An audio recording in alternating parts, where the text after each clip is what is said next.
Pleasure to welcome you again to the second session, which is entitled Transnationalism and the Nuclear Question in Iran's Security Strategy.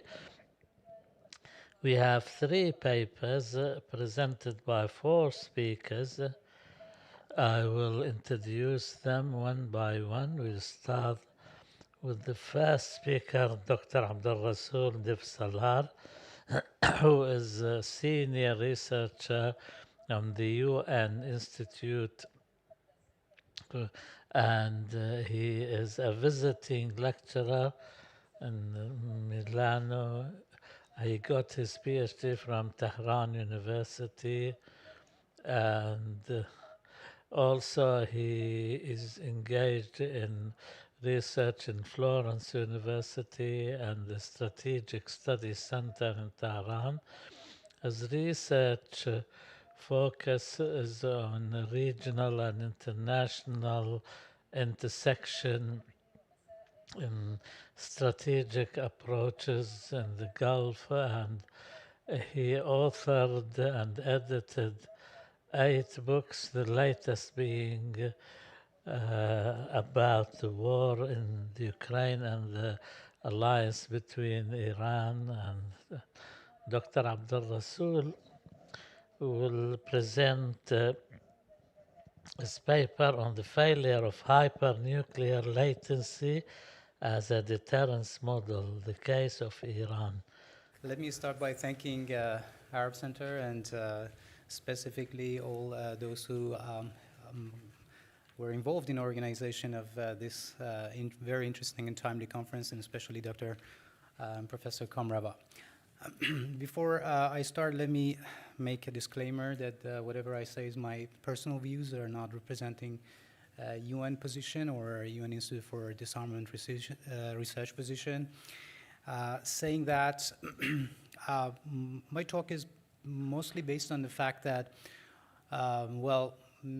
it was sort of mentioned in Mr. Khatibzadeh today's early remarks that there are discussions in Iran about a possible change in the nuclear doctrine. And the question about the future of Iranian nuclear deterrence is an active and lively question in Tehran. So, however, in fact, Iran has not left NPT. Despite the attack, Iran has not built the bomb, while many assume that Iran may do so. So it's a relevant question that would really constitute Iran's future military doctrine, especially will we see any sort of involvement of a nuclear aspect in Iranian military doctrine? My key argument today is that I would say that Iran is likely to remain a conventional power and military power, and there's not enough support for the nuclear-based deterrence inside military elites of Iran, and either through building the bomb or a hyper-latency. In other words, I'm just will try to show to you that why I think the security benefits of nuclear latency and specifically a nuclear warhead for Iran is lowest possible in the last 2 decades. So to make this argument, I would try to answer 2 major questions. The first is that why Iran nuclear latency failed, and what are the conditions required for a successful nuclear latency, which in the case of Iran we were not seeing it. And the second is that why I think, and also the military establishment in Iran is thinking, I guess, that having a few nuclear warheads will not create a proper nuclear deterrence, and as a result cannot be part of a function in military strategy. So let me start by the first question, that why latency failed in the case of Iran. And let me start by saying that what is latency actually? Latency is a state which countries assume that by being very close to the nuclear warhead, or however, without building it, they can have a leverage and they can have a sort of a deterrence in a sense that they can respect international norms, but at the same time send a strong signal to the adversary that if part of their thresholds or security conditions are not met, they may move toward the nuclear deterrence. This is the general definition or concept of the latency. However, and I think Iran is not the only state who's performing or seeing security value or used to see a security value in this model. South Korea is another one that possesses similar position when it comes to its nuclear policy. So, however, it failed because and the simple reason of failure is that Israel attacked Iran. So basically, being in the moment or being in the condition of a short breakout time did not deter Israel and did not change the security calculus in Israel to not attack Iran. Why it happens? So I think there are 5 major conditions are required for a successful nuclear latency and for really building a deterrence out of that short breakout time. The first is that the nuclear latency requires decisiveness and political systems' structural ability for a rapid decision. You need to convey to your adversary that you are ready to build the bomb immediately after the security system is so much in favor, not in favor of you, and put your existential survival in threat. This decisiveness is part of the latency strategy. So it's important that the latency should not be seen without the political hedging capability, which requires a certain level of political structure. So Iranian political structure is a multi-centric political structure, different centers of power, which usually have internal issues regarding their own positions. It's very hard to come up with a consensus. It's very hard to build a line of a long-term policy and shape a future line of a policy which puts some conditions and says, okay, if these conditions happens, I will certainly do that. It's very hard in the current decision-making system of Iran. So the first reason was that Iran was not, as I said, was not decisive enough to send the signal that if its security system is eroded, it is ready to move to the next ladder of escalation. However, this is a major condition for a latency to be successful. The second condition for latency to be successful is the certain level of conventional deterrence. You can't have a nuclear, so basically the argument that says if the conventional deterrence is declined, let's build a nuclear bomb is an absolutely false argument. You can't build a nuclear bomb when your conventional forces are weak because the adversary will attack you and you will not have a time to do that. And actually that's what has happened to Iran. So basically the prerequisite of a functioning nuclear latency is having a proper conventional force in place. Because you need that force, you need that conventional force to buy time. If we talk about a breakout time of a week or two, Iran didn't have a week or two to build the bomb. So your military need to provide you with enough space for that week or two of the time that you requires for building the first bomb. So the latency will only work if the conventional deterrence is in place. Without a proper conventional deterrence, you can't ever build a nuclear bomb. Actually, that's what history of non-proliferation is teaching us. Second is that for a successful latency, you require to have a readiness to pay the full price.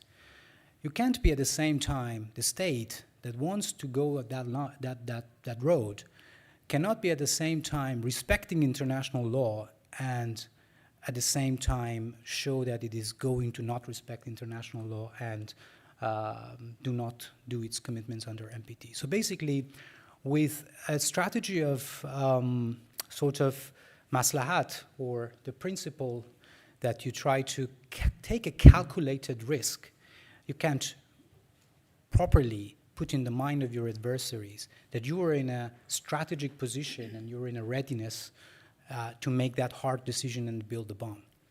And that's exactly what is the situation in the Iranian system is. The Iranian system is functioning based on, Dr. Shukri today mentioned very clearly elaborated the fact that the Iranian system is going toward the calculated risk-taking system and models. It has the concept of maslahat. So in this system, you can't have the readiness to pay the full price. And also, the social and economic construct of Iran is not supporting such a full price situation. So basically, this was the fourth reason that why conditions of latency are not there. And another reason is about, for successful latency, is about alliance context and the characteristics of a regional system. So basically, if you see the other examples of successful latency states like South Korea, you will see that they always benefit from a sort of a system of alliance, in the case of South Korea, United States, that guarantees and protects the country who is in a latency status from a possible costs of international pressure, from a cost of whatever cost that the whole global non-proliferation norm may put on it. At the same time, the latency requires a regional security environment which you do not have a decisive adversary that is ready to cross and change red lines and act decisively. In the case of Iran, the presence of Israel, which was a decisive actor, is able to rapidly decide and has the capacity also militarily to act, means that latency cannot work because your enemy and your adversary might decide to attack, which is actually what has happened. So again, the fourth condition of latency was not present in the Iranian case, and it's probably not going to change soon. And fifth is about the requirements. One of the key requirements of latency is what I call a strategic intelligence. This is not a counterintelligence. We're not talking about the ability of states to deter espionage inside their country. We're talking about the capability of states to understand the threshold of its adversaries. What is the threshold of the adversary to attack you? You need to have a proper understanding for that. And in the case of Iran, that understanding was not there. So none of these conditions are in place. None of these conditions are going to change. None of these conditions are going to be change in favor of Iran in the near future. And as a result, I don't think that we have an option of a nuclear latency anymore for Iranian state. And that's what I think an important part of establishment in Iran, including the military forces, are thinking. The second question, and I have a very limited time, is about the fact that will few warheads create a deterrence? And the answer to that is also no. Because for a better understanding, you need to really distinguish between two approaches to non-proliferation. There is one internationally recognized IAEA approach, which is based on significant quantity. It means that you need to have a significant quantity of materials to have a short breakout time. However, the second approach, which is the more important approach and talks about the strategic logic of the proliferation, is about the nuclear posture. It means that the military elite, which should really see a military value in going toward the nuclear warhead and understands the prerequisites of having a nuclear deterrence. So I will try to answer the second question based on this approach of a nuclear posture. So the nuclear posture approach means that basically you need to have a broader set of military capabilities that tells to your enemy that you can deliver the bomb in a rightfully speedful time and rapidly to avoid the full destruction. We're talking about a nuclear war when we talk about the building a nuclear deterrence. So you need to be very fast, you need to be very agile, you need to decide very fast and attack. So what you need for that? You need at least 3 major military conventional forces, which none of them are present in the case of Iran. First, you need a command and control and communication system, a network that guarantees a reliable and secure in command and control and tells to your operational forces that these targets needs to be attacked in a very short period of time.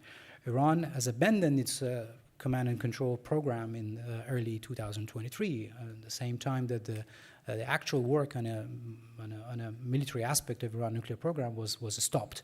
So Iran doesn't have a nuclear command and control structure, or it's not anywhere close to that. And this was very much evidenced in the Israeli war against Iran in 12 days, that Iranians needed 19 hours to respond. In a nuclear war scenario, you can't wait 19 hours. Until then, you're fully destructed. So you need a very fast, reliable time to respond. So basically, Iran does not have the command and control system to exert and have a nuclear war, nuclear deterrence. Second, you need a delivery system. Well, there are a lot of talks about that Iran has a missile forces as a possible delivery systems, but there is no military commander to take into responsibility of having a nuclear or missile force that has a 20% error rate. You can't shoot a nuclear warhead missile with the possibility that it drops in Iraq, in Jordan, or somewhere else in your own territory. So basically, the delivery system, when we talk about a nuclear deterrence, is a very reliable system. It's a system that the rate of error is very, very low, even less than 5%. Iran do not currently has any missile capability or any delivery capability that can guarantee a proper, accurate targeting of any nuclear warhead. And third, you need a passive defense. Basically, it's an integral part of any nuclear deterrence posture argument. And what is the passive defense? It means that you need to have a capability to protect your nuclear assets from the first strike.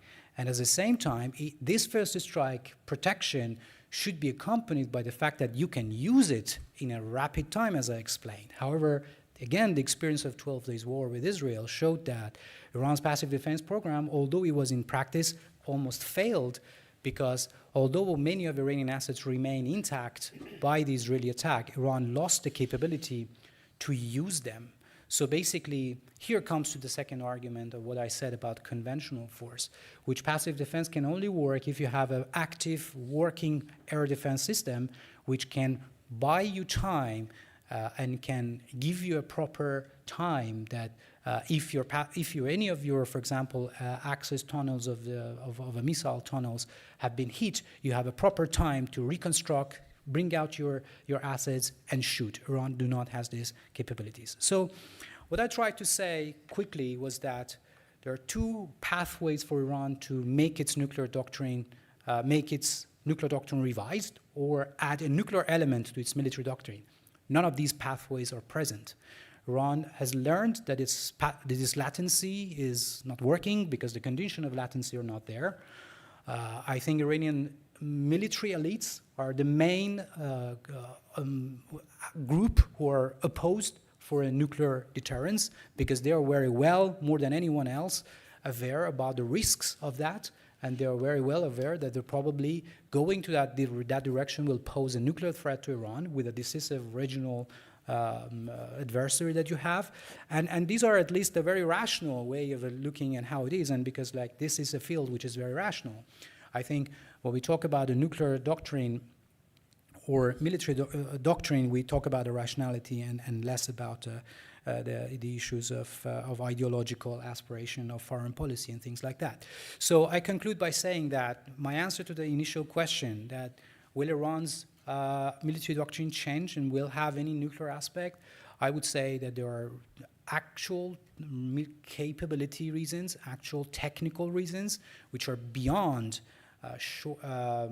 only technical nuclear aspect and beyond enrichment capability that explains why Iran can't have a nuclear aspect in its deterrence posture, and why I think Iranian elites are also well aware that they can't, and that explains to me that why they have not moved toward that direction and probably will not move to that direction. So I stop here and welcome the questions. Thank you. Thank you very much. شكرا جزيلا دكتور عبد الرسول. Thank you very much, Dr. Abdolrasool, for this intervention. And respecting the time limit, we move to our second speaker, Dr. Adel Al-Hawatmeh. He's an assistant professor at the International Relations Department at Lucille University. He got his doctorate from York University in 2024. He was formerly a member of parliament in Jordan and a researcher at the Strategic Studies Center in Amman. His research focuses on the Palestinian issue, Iranian issues. His paper is entitled Iran and Regional Hegemony, the Role of Ideational and Material Elements and Endeavors to Achieve it.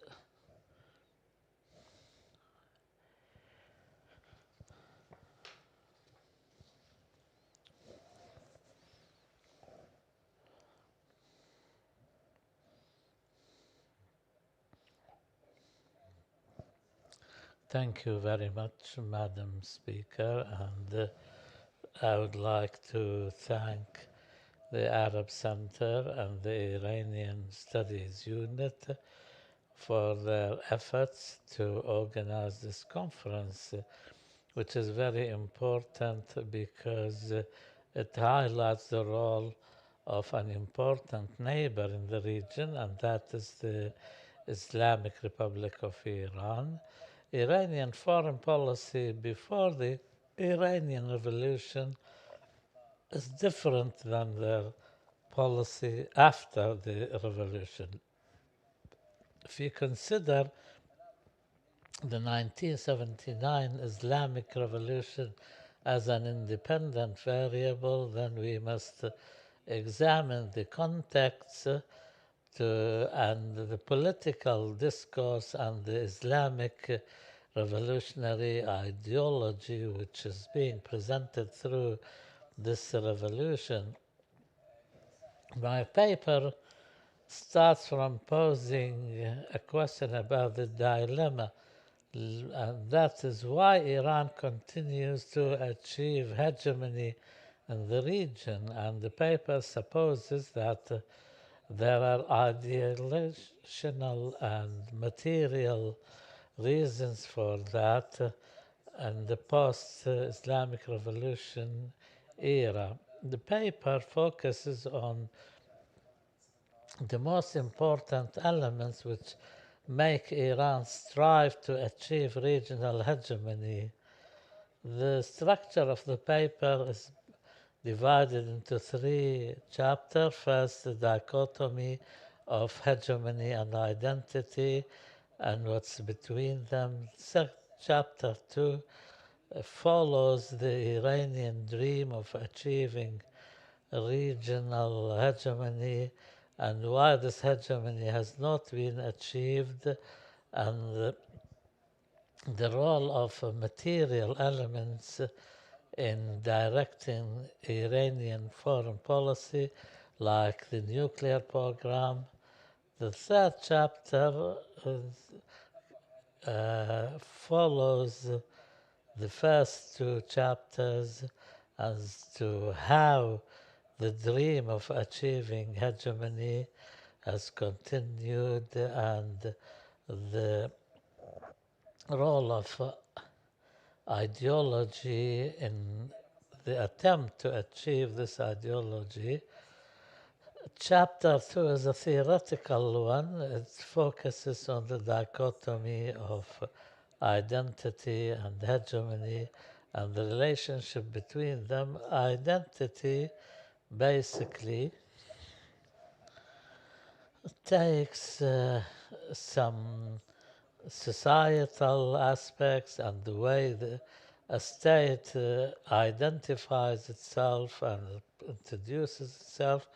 So identity forms the interest, and interest directs foreign policy. This foreign policy can go too far sometimes to achieve hegemony. If we want to talk about hegemony, we're talking about the ability of an actor in the international order and its ability to impact other actors in order to impose its hegemony. Max Meyer talks about this and supposes that there is a difficulty faced by countries to impose their absolute hegemony, although some are able to achieve regional hegemony through imposing their control and influence on the region and deny other actors of doing so. So therefore, Iran's foreign policy in post-revolutionary Iran of 1979 is an important one when there was already a struggle between the Eastern Bloc and the Western Bloc and the non-alignment movement. So Iran tried to find a fourth way, which is Islamic and Shiite in principle, based on the principle of freedom, dignity, justice, resistance, and standing up to oppression, which represented a new element in the region. And this led to the concept of exporting revolution, which we will come to later. You may know that Iranian foreign policy is based on a number of belief system articles, the Persian creed and interest, and some Islamic Shiite principles. And after the Iranian Revolution, there was debate on Iran's identity, whether it's a Persian identity or it's a revolutionary Islamic one. So Iran managed to combine the two and use that as a launching platform for the future. Chapter 2 talks about the hegemony, which was not achieved through the proxies and the nuclear program.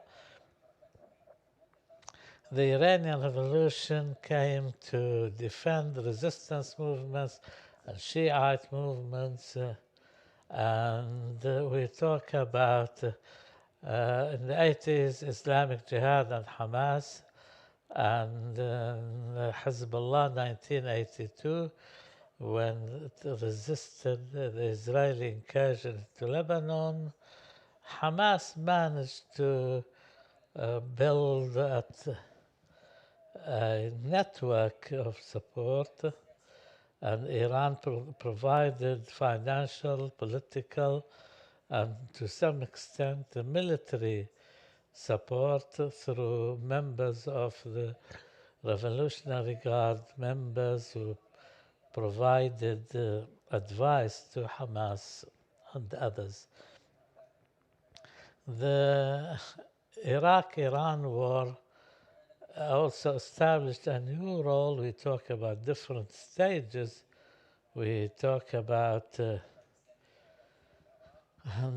Mohammad Baqir al-Hakim's Islamic Council, then the Badr Corps, which is linked to the revolutionary Gaza in Iran, and after the Arab Spring, a number of Shiite movements were established, like Al-Khurasani, Al-Hashd al-Sha'bi, Hezbollah of Iraq, etc. Iran benefited a great deal from the existence of these proxies, and the Iranian foreign policy benefited from that, and especially during negotiations on the nuclear program.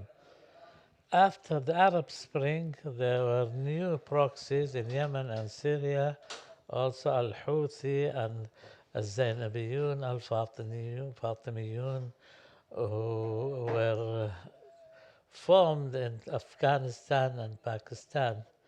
Unfortunately, until now, there are repeated setbacks at the level of proxies and allies of Iran. We know what happened in Syria and what blows Iran had received in Syria. In Iraq, now there is some resistance to the Iranian role in Iraq, and also in Yemen.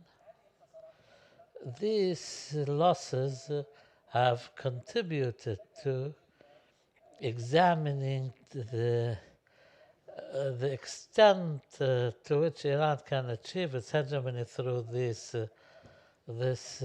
proxies. I am told I have 5 minutes left.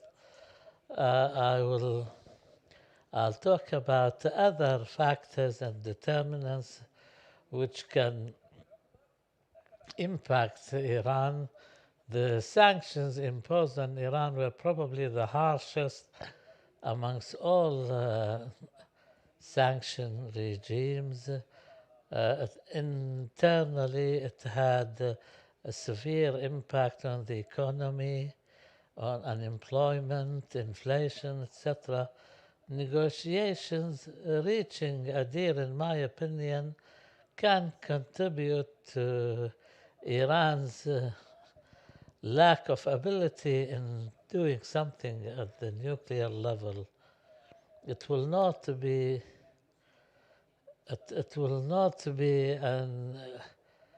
a contributory factor to Iran's ability to blackmail and achieve something. The dream of hegemony, which was not ignored, and the role, the intellectual role, ideological role in forming and directing Iran's foreign policy and the societal aspects of that.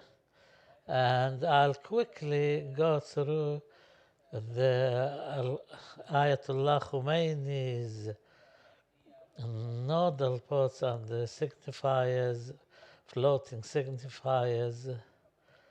I found that the nodal points through which we can find some sort of significance for the cohesion of the discourse so that we can reach the stage of hegemonic discourse. There were some general connotations and signifiers like justice, the ability to achieve independence, and the focus on achieving, of course, achieving, first of all, justice through minimizing the impact of the behavior of major powers and getting rid of oppression and subjugation, and talking about people, other people, that these are oppressed people who need the support of the Iranian revolution, hence the principle of exporting revolution. The principle of neither Eastern nor Western and supporting the oppressed.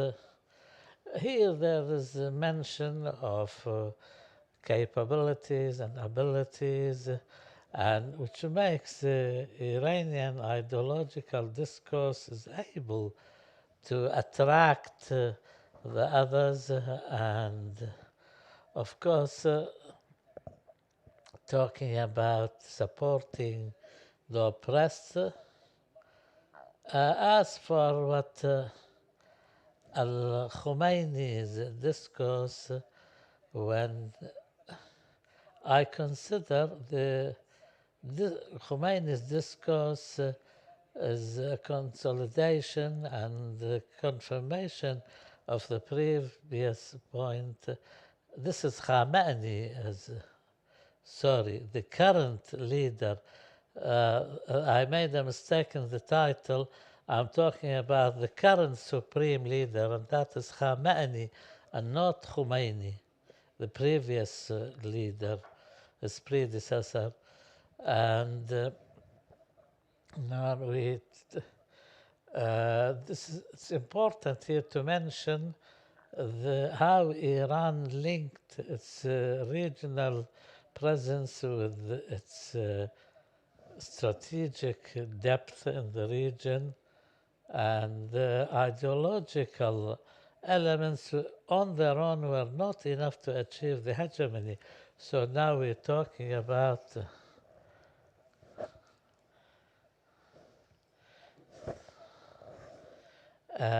also the other point is to link Iranian national security with resisting America and Zionist occupation, and how Iran tries to stand by the oppressed people who are under constant transgression and injustice, and how Iran defends. For them, it is a duty to interfere and not an interference, to stand up to hegemony. There was a question, a pivotal question: will Iran stop its efforts to achieve hegemony, or will it continue? I think there will be some sort of continuation, which may take different forms and different times. This will be Iran's strategic aim, and they will always try to achieve that. Thank you, Dr. Adel. Now we move to our Last speakers, Mr. Mohammad Amin Ahmadi and Dr. Rooholamin Saeidi. Mr. Mohammad Amin Ahmadi is an MA student and assistant professor at the Department of International Relations at the Imam Sadiq University, and he focuses on Iran foreign policy. He wrote six academic articles and translated 2 books and participated in a number of international conferences, and he will start his PhD soon. And this paper is with Mr. Rooholamin Saeidi. He is an assistant professor in the Faculty of Political Science and Islamic Studies at Imam Sadiq University. He authored many books and articles published in Iran, and his paper is entitled Iran's attempt to achieve strategic balance with Israel after the war in Gaza. Hamdan. Hello, everybody. Good afternoon. It's an honor to be here for me. Let me start our discussion by giving thanks to dear Professor Kamrava, who gave us the opportunity to be here and to present our paper. As you can see, our paper's title is Iran's Balancing Strategy Against Israel After Gaza War. In this paper, we try to analyze and review the past. We tried to review and analyze the past 2 years' incidents of the Middle East by international relations theories and literature. Well, let me begin with an introduction. I think everybody here agrees that the October 7th, 2023 was a really important date for the Middle East dynamics. In this date, the Hamas soldiers and forces started their operation Tufan al-Aqsa, or what we may better know by a phrase, the October 7th operation, which because of its high number of casualties and more importantly captives had deep consequences on the region and sparked a chain of events in the Middle East. But there is a point to notice. When the operation started, the Israeli authorities declared that they are in an existential war with their enemies. And this is the point that our questions began.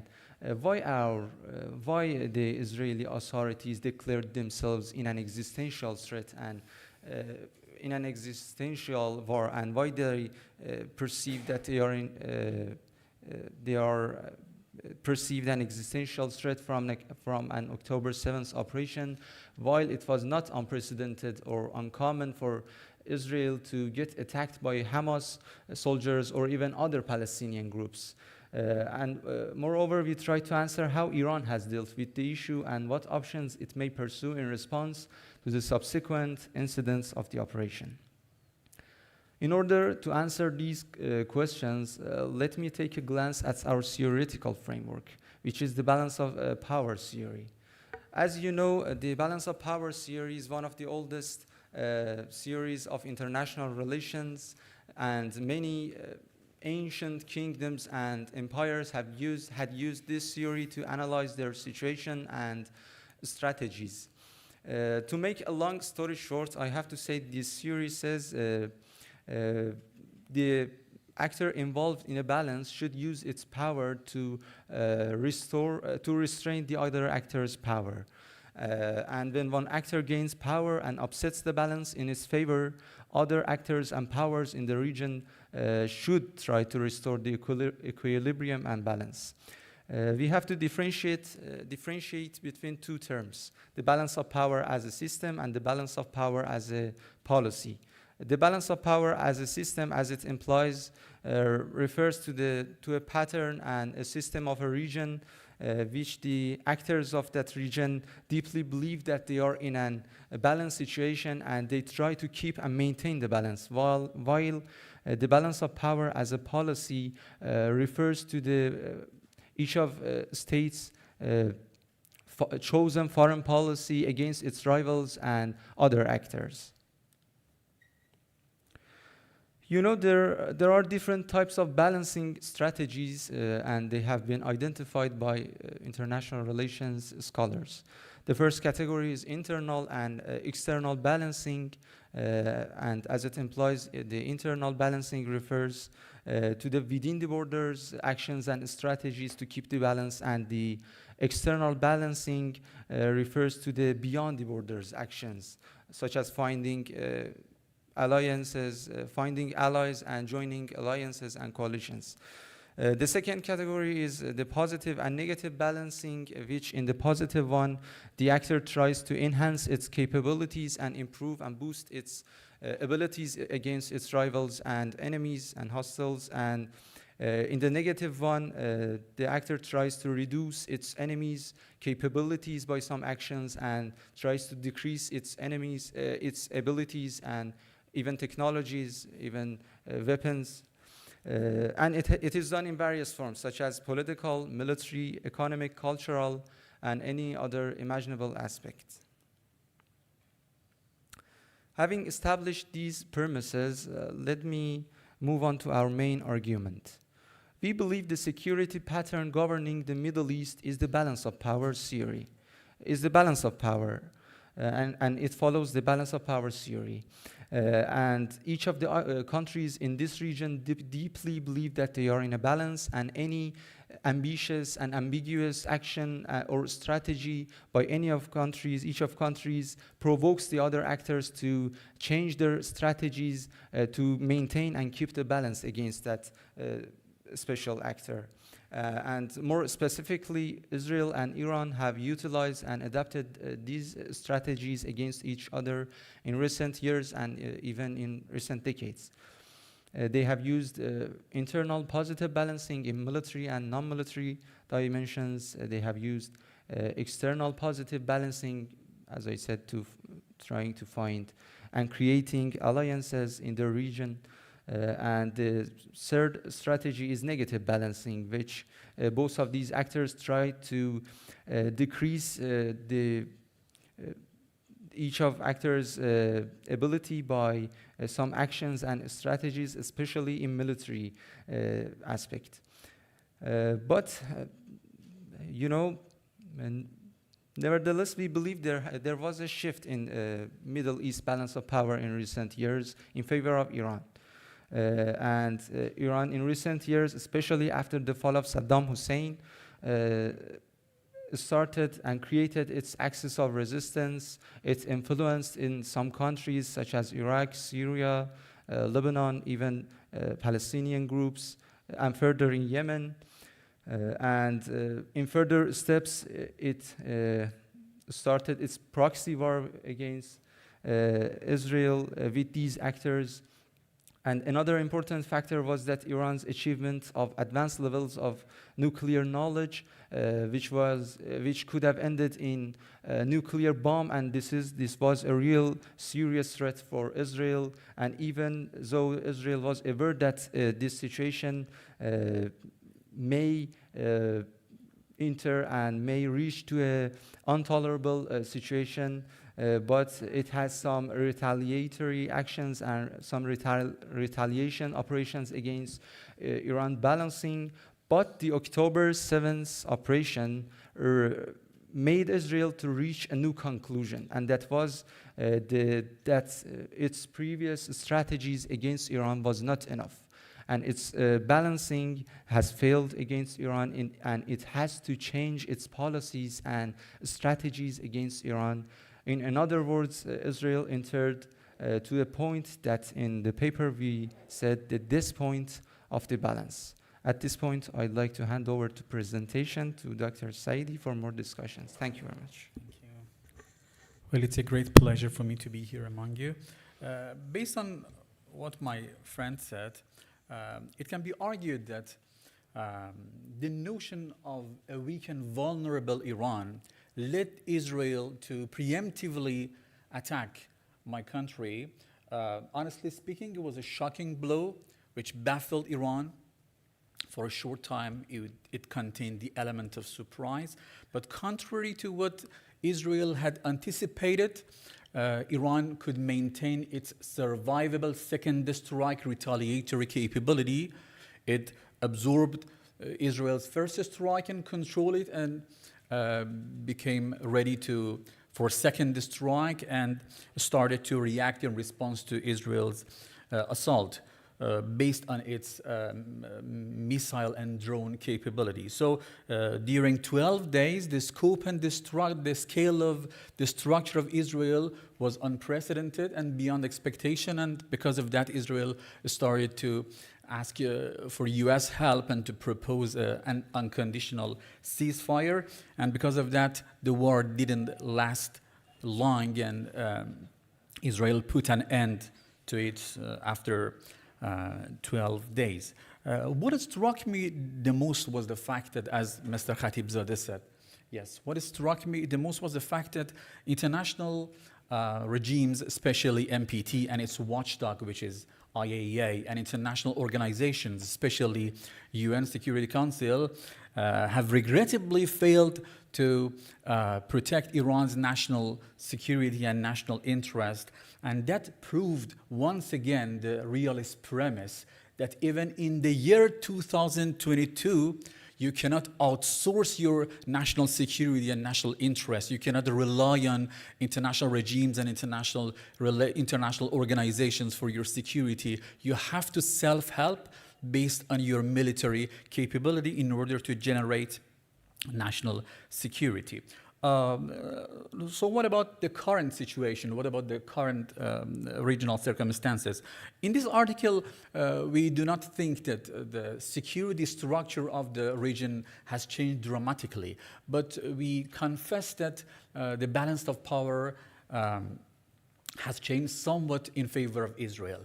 And it can be argued that Israel has the upper hand at the moment. So in order to prevent Israel from changing the balance of power in its favor, and in order to stop it, Iran has two options based on balance of power theory. One of them is external balancing, the other is internal balancing. We believe that external balancing at the moment is impossible based on three reasons. Reason number one, Tehran-led axis of resistance is weak and vulnerable at the moment, and Iran cannot rely on its proxies.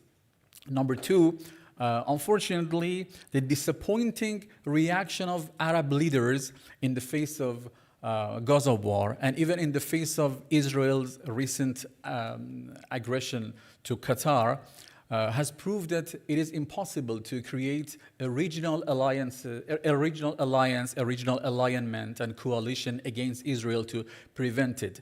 And the reason number three, the 12 days war proved that Iran cannot rely on its trans-regional allies, namely Russia and China. They are not ready to help Iran in its security challenges and tensions.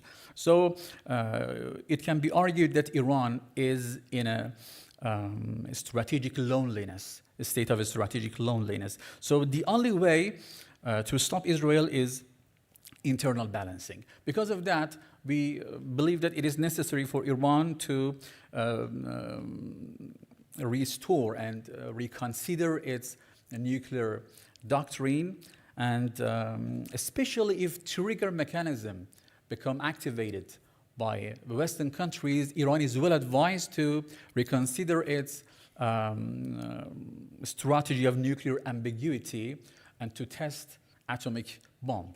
And this logic is based on realism, and that's why two of the most important realist scholars, John Mearsheimer and Kenneth Waltz, believed fervently that Iran should test atomic bomb. I want to quote from John Mearsheimer, who says, "I've always believed that if I were Iran's national security advisor, they would already have nuclear weapons." We can say that North Korea is an example of gaining national security through generating atomic bomb. And Iraq and Libya are two examples of surrendering their nuclear facilities, and they lost their territorial integrity, and their governments were toppled and were overthrown. Of course, I'm sure, I know that this is theory, and in order to turn theory into practice, and in order to apply theory to practice, what Professor Divsallar perfectly elaborated should take into consideration. And there are problems ahead of Iran that we should solve it. But first and foremost, and for conclusion, first and foremost, I can say that in order to make such decisions, we require risk-taking politicians. And regrettably, at the moment, we lack such risk-takers in Pezeshkian administration. And because of that, I'm not that much optimistic about Iran's nuclear policy in the near future. And it can be argued that in the near future, Israel will continue to have the upper hand in power equation in the region. Thank you very much. Thank you very much. And ننتقل. Now we would like to move to the Q&A session.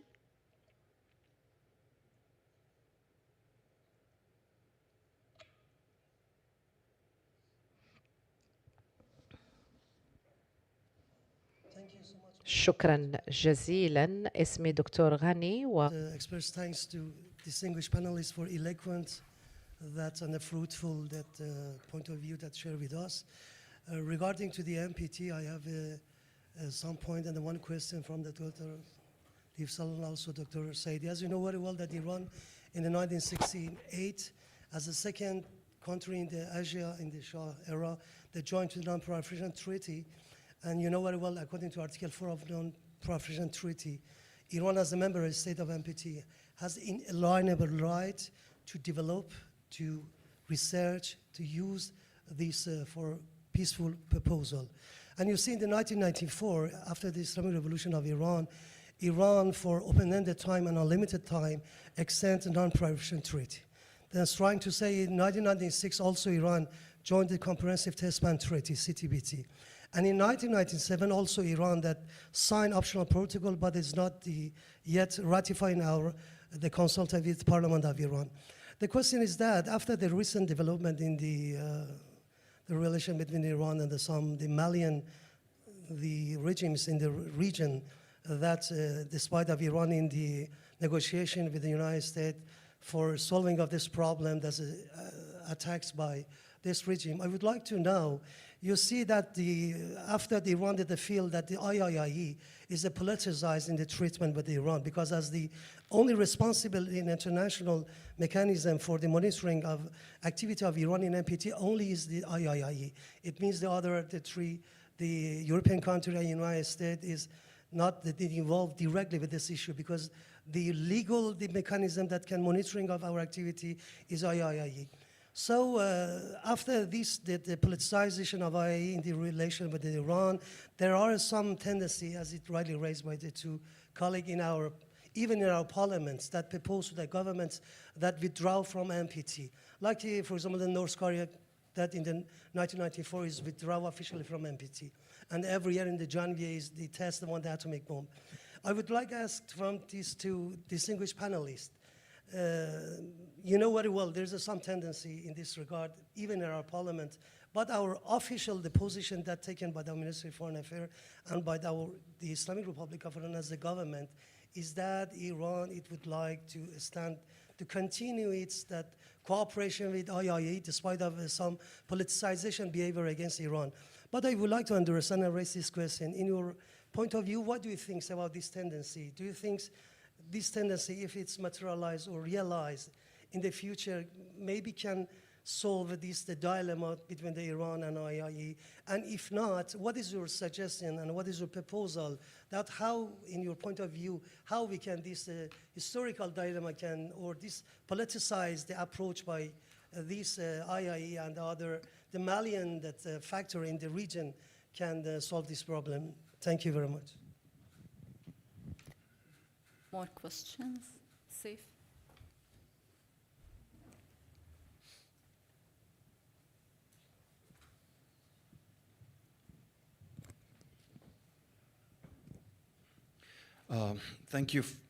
Thanks for the whole papers that they shed the lights on so many important and interesting things. But my question is for the first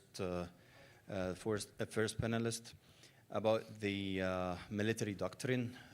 Since you have said there's no big or mega change on the military doctrine in Iran now. However, we can see new variables in the last war, the 12 days war. So how can you explain that there will not be this mega change in the Iran's military doctrine, as we could see air sovereignty over Iran, over the whole Iran by the Israeli forces, and there was no effective air defense system? Will Iran look for new alternatives? Will Iran go east more to Russia and China to issue new systems or something like this? Because in this time, I don't think if there's a battle went again, there will be no new things as an outcome. Yes.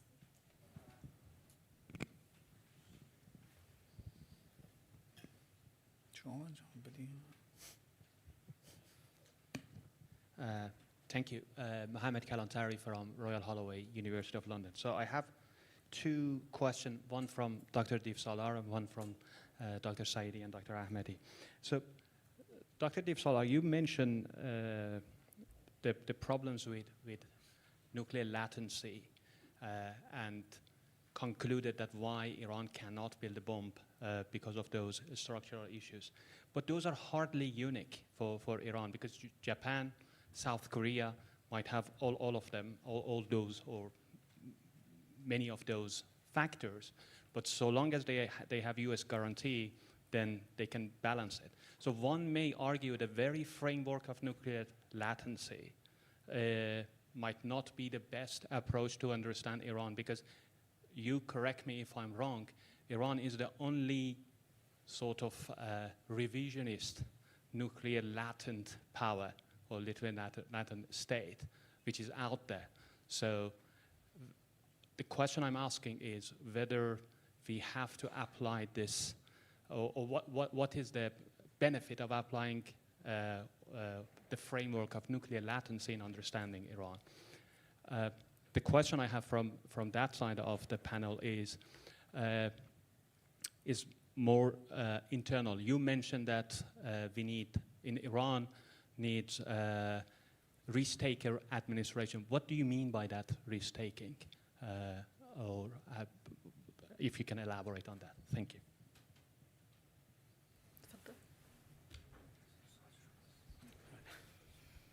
Assalamu alaikum wa rahmatullah. Alaikum wa rahmatullah. My name is Ali As-Sayigh. Thank you very much for your interesting papers.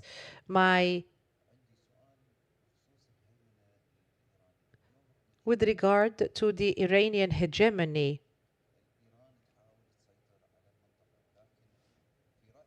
in your view, Iran treats each country in a different way. If we look at Iran, how it treats the GCC, there is some level of diplomacy and an interest in negotiations.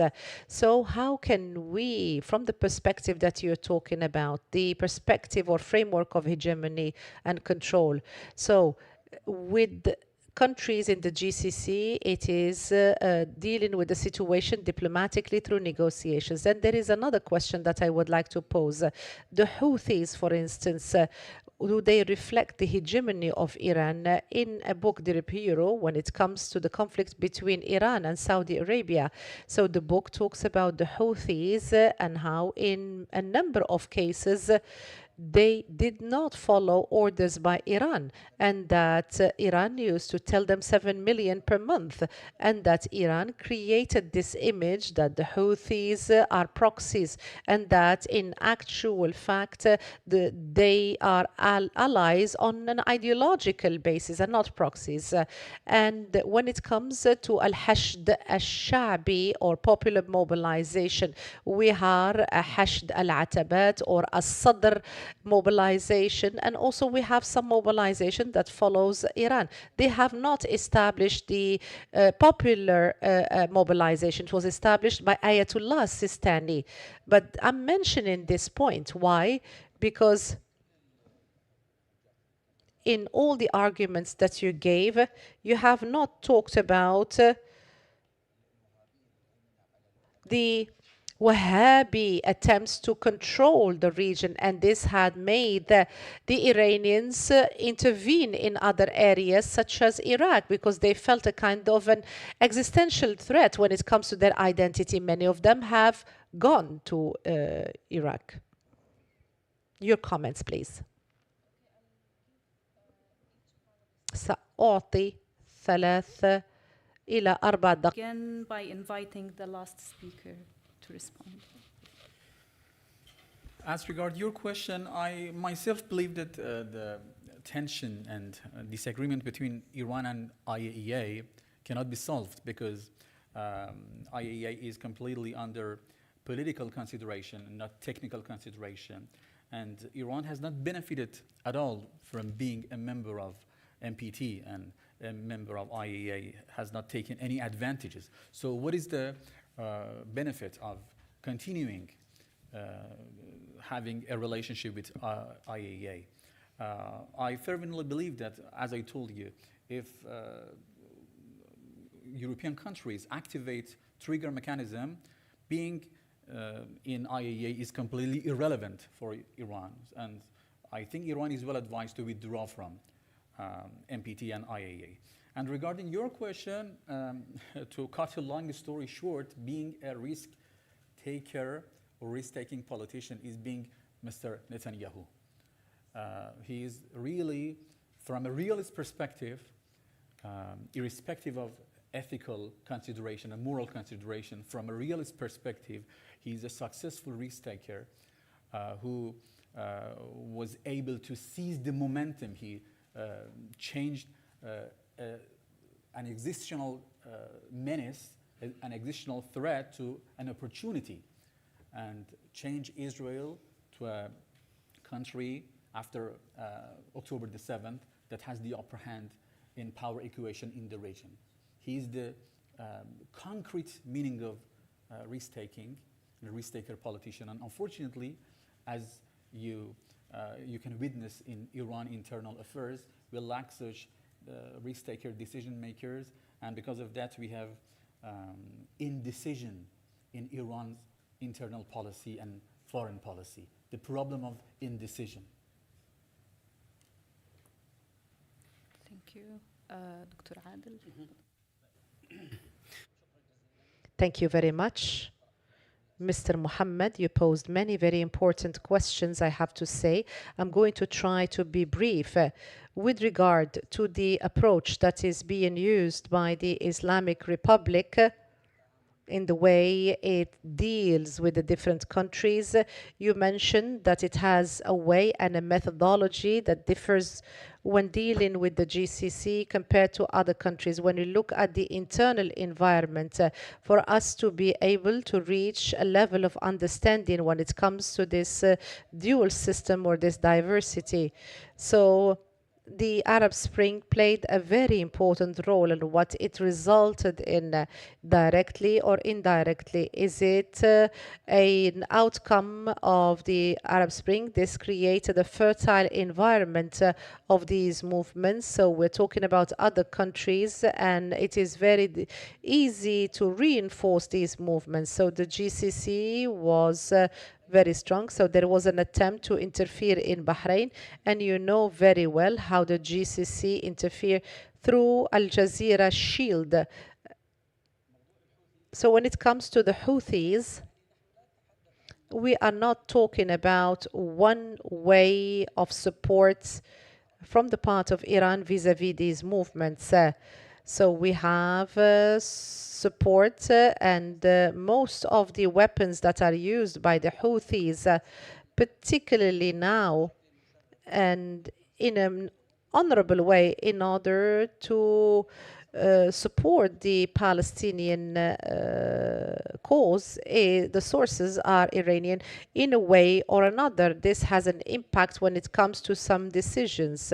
So the Yemenis, by nature, perhaps that they are not following everything is told to them, but there is some level of impact and influence. We talked about alliances and support. Iran has not established Hamas and Jihad, but they have supported these resistance groups and movements that have been established in order to confront the occupation. So we're talking about a larger scale of support, even if it is an indirect contribution through a Sistani in order to issue such fatwas. When it comes to the Wahhabi movement, I have not read much into it, and I do not think that we're looking for a religious project. Perhaps we're looking for a civilizational kind of project in order to be able to interact within the framework of the region. That is a problematic, I have to say, when it comes to what extent we can look into this difference in terms of sect, and also to use it as a justification to create fitna, and also the use of values and civilizations. And I think to a large extent, to what extent we can look at that from the ability to continue, the impact on development, many of such things that can be positive and also reflect how valid these values would be in this framework. Thank you for the very good questions. Let me start by the first CTBT and NPT question. I think, well, as you know, Iran has not ratified the CTBT, so there was a rationale there at some point, obviously security rationale, why Iran did not ratify, signed but not ratified the CTBT. About the NPT, well, let's make it clear that, you know, Iran has benefited a lot from NPT. Whatever discourse of Iranian right of enrichment is coming from NPT. So actually, NPT is the framework, an international framework that Iran has largely used as one of the main actors in the Middle East non-proliferation with Egypt together since 1970s. Iran has benefited from the existence and a powerful NPT because it justifies its own nuclear program under the NPT. So when we talk about the weakening of NPT, let's not forget that Iran was one of the benefiters of the NPT.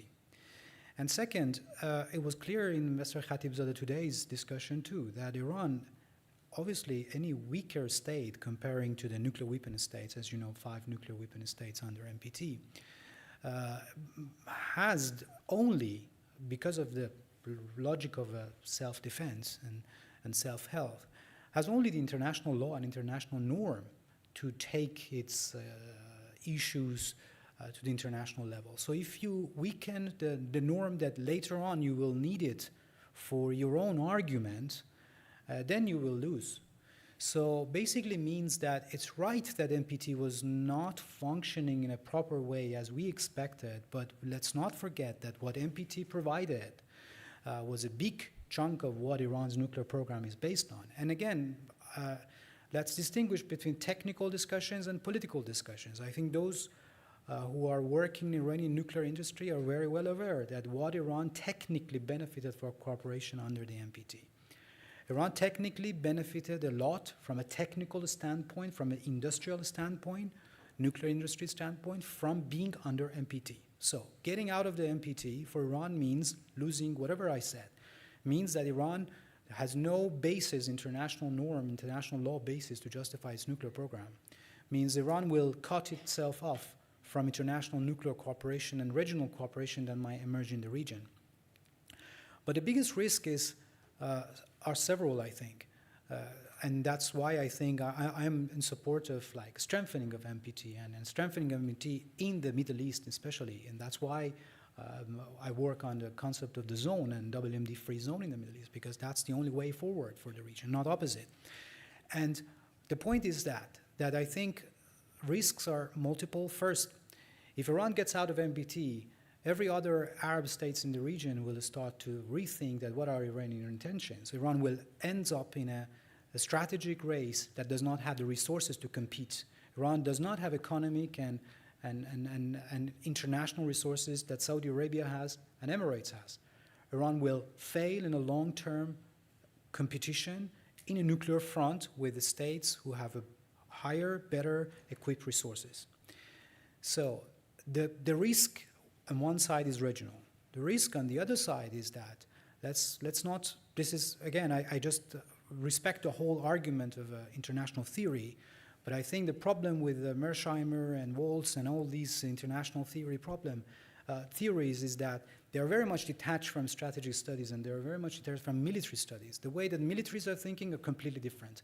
It's a very actual technical discussion. For hedging toward the nuclear deterrence, as I tried to briefly mention, you need certain military capabilities. There are technical military capabilities. Without that, there's no military. I just give you an example. In the Iranian armed forces, it was, for years, Iranians were working on and this is a public information, Iranians were working on transforming a Hawk system, an air defense system that was supplied to Iran by the United States, to transform it into the air-to-air missile to be used by F-14. That project lasted 5 years to be accepted by Iranian Air Force to be used. So you have an acquisition process, which is a technical military argument. There is no military commander ready to take the risk of having a nuclear warhead in a missile that it might end up in its own region, the far western part of Iran, or in somewhere like in Iraq. So when we talk about moving or changing the doctrine, we need to bring into these nuances, which are technical nuances. So what I want to say is that moving out of NPT means that Iran will end into a situation that its enemies have a better surveillance and monitoring capability. It can detect very well Iran's possible shift to any other area, and that basically means increasing the risk of the war. And just very briefly, answering the few more questions that was raised. So I think, as I said, the risk of the NPT are increase of the war, ending into the regional competition, and losing the rights that Iran is now benefiting from. Third, is Iran changing its military doctrine? Yes, I think. My argument was that Iran is not moving toward a nuclear deterrence. But however, that is very correct, that Iran is a very, I think the Iranian military establishment is a very adaptive system. It is adapting. It has realized several lessons. Maybe I don't have a time to say that. One of the big lessons was mentioned, I guess, was the missile forces. The missile forces has been useful, so probably Iran will move toward more rethinking about its missile industry. Iran probably will realize the deficits that it has in a passive defense capability, which is part of well, everyone is now these days focused on air defense systems. However, a big chunk of the air defense system is about a passive defense system. So how many tunnels you build and you go down, and then how you can use it. A big part of Iranian learning is how to rethinking on that. And then lastly, about nuclear latency. I think nuclear latency is still very relevant because actually Iran's policy was nuclear latency. And I don't agree with you that the Japan and South Korea case is similar to Iran. No, they're not. Not just because of only U.S. alliance, which is a big part of one of those 5 factors that I said, but also because of the fact that in the East Asia, you don't have an assertive regional actor that militarily is able to change the tide and is superior.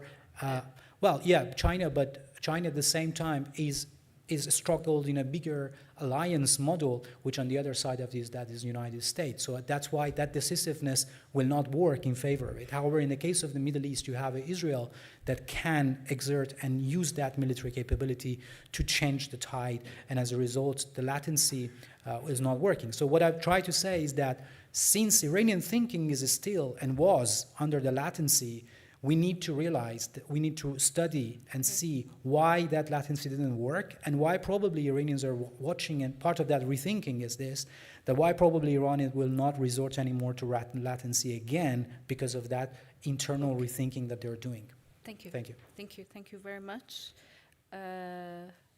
I would like to thank all the panelists for their great and insightful presentation and papers. And we are going to have like a short coffee break, like for 5 minutes, 10 minutes. Okay, 10 minutes, and we'll be back to start the next session. Thank you very much.